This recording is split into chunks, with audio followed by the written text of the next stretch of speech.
प्रधानमंत्री नरेंद्र मोदी के आह्वान पर देश भर में जनता कर्फ्यू का पालन किया। वहीं लोगों ने ठीक 5 बजे अपने घरों से बाहर निकलकर हाथों में थालियां, शंख इत्यादि बजाए।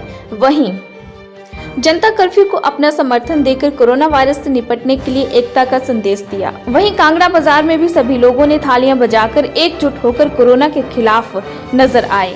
थालियां व शंखों की आवाजों से पूरा वातावरण सकारात्मक ऊर्जा से भर गया। वो लोग भयंकर महामारी कोरोना से निपटने के लिए सक्षम नजर आए।